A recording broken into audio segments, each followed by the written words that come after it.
پردہ رہے،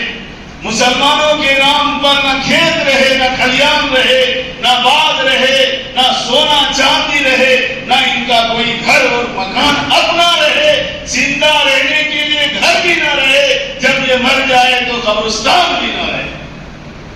حکومت یہ چاہتی ہے، اور ہمیں آج تلک کی دکانوں میں بیٹھے ہیں، نیند کر رہے ہیں، غفلت میں زندگی گزار رہے ہیں، بلایا جا رہا ہے، کل رات 11 بج گئے، سب کو ذمہ داری دی، ذمہ داری لینے والے نے ذمہ داری پوری کر دی، رات کے 11 بجے بھی اسکوٹر چالو کر دے۔ اللہ اکبر۔ شریعت کے فکر لینے والے آج بھی نوجوان ہے، نہیں ہے سو نہیں، رات کے 11 بجے مسجد کے گیٹ بجا رہے ہیں اور علماء کو، امام کو، مؤذن کو آواز دے رہے ہیں کہ کل جمعہ ہے، کل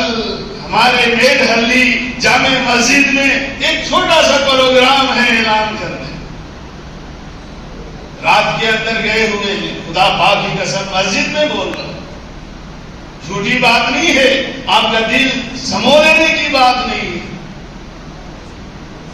ہماری دینی غیرت کو سلام کہیے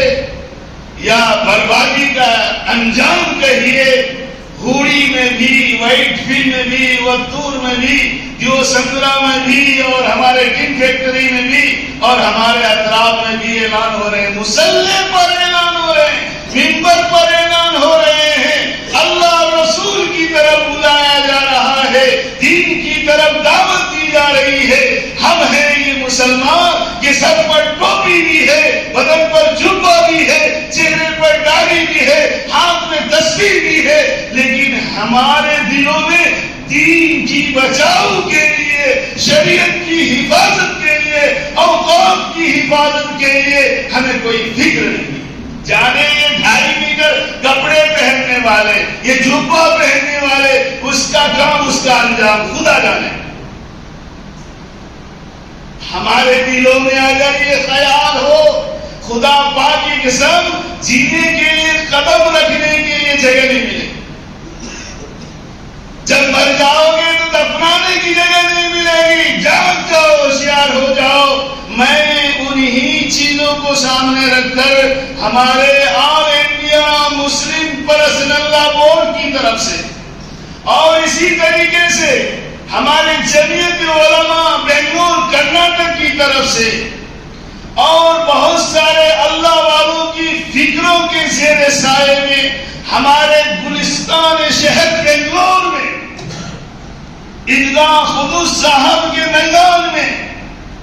لوگوں کے بیچ میں شریعت کی بات بتانے کی وجہ اور اوقاف کی حفاظت کی بات سمجھانے کے لیے، گورنمنٹ سے لڑنے کے لیے، گورنمنٹ کے پاس کوئی آپ کی طرف میسج جانے کے لیے ایک پروگرام رکھا ہے،